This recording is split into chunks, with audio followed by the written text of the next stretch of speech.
Welcome back to the deep dive. So today we're hitting a big topic, especially for international students thinking about a PhD. Absolutely. The money side of things. It's crucial. Exactly. We touched on Canada's advantages before, but now we're zeroing in on McMaster Divinity College, the costs, the funding. Yeah, you need the real numbers to make a decision. Right. So our mission here is just to lay out the expenses and, importantly, the financial help available at MDC, give you that clear picture. Let's do it. So, okay, first things first. Tuition. For international PhD students starting in 2025, you're looking at just over $20,000 Canadian for the year. 20,000. Okay, that's the starting point. And then international students always need health insurance, right? Yep, essential. Yeah. The University Health Insurance Plan, UHIP. For, say, a student with a family of 3, it's around $2,000 CAD a year. $2,000 more. But what does it cover? Is it good? It's actually really comprehensive. Covers things like MRIs, ultrasounds, things that can be very expensive with no extra fees. It's a pretty solid peace of mind. Okay, that's definitely valuable.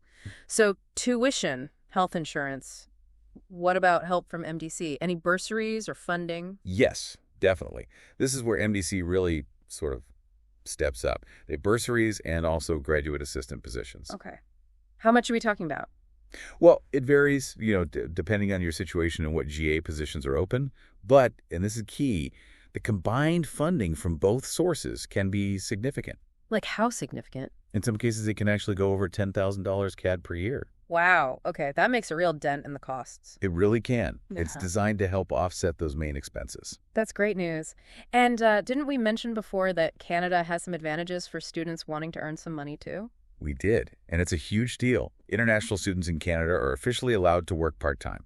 Okay, so you can actually earn while you study. Exactly, which is fantastic for covering living expenses, maybe saving a bit. It gives you that extra financial flexibility that you might not get elsewhere. That's a major plus. Now, quick question. If someone's thinking maybe master's first, how do those costs compare? Good question. Yeah, master's programs at MDC are quite a bit cheaper.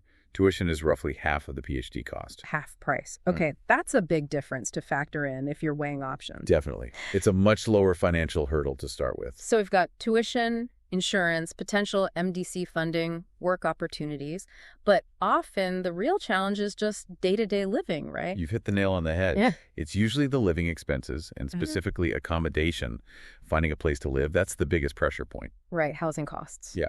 While you budget for tuition, figuring out rent and utilities is often the main ongoing financial challenge. Makes sense. And one more thing for listeners who might have kids, is there any extra support? Yes. And this could be a game changer for families. The Canadian government has a child benefit. Okay. Depending on income, it could provide up to $800 CAD per child per month. $800 per child. Wow. Yeah.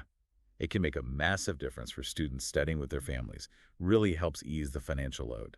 Okay, that's incredibly helpful information. So let's just quickly wrap up the key points. We've got PhD tuition around $20 K CAD. Health insurance about $2 K for a family. Potential MDC funding like bursaries and GA work, possibly over $10. The permission to work part-time, which is huge. Master's tuition being about half the PhD cost. Living costs, especially housing, being the main thing to plan for carefully. And that significant potential government child benefit for families. That pretty much covers the financial landscape for international PhD students at MDC. Great. So that sets the financial stage. Now, next time in our final discussion in this series, we're shifting gears. Right. We'll be looking at the actual PhD program, the academics, the structure, what it's really like to study there. Yeah, the curriculum, research, the whole experience. Looking forward to it. So, as you think about all this financial info, consider this. How could these funding options, the work permission, maybe even the child benefit, make a PhD at MDC actually work for you? What steps could you take to explore these possibilities further? Something to think about. Definitely worth exploring. Join us next time for the final part of our deep dive into McMaster Divinity College.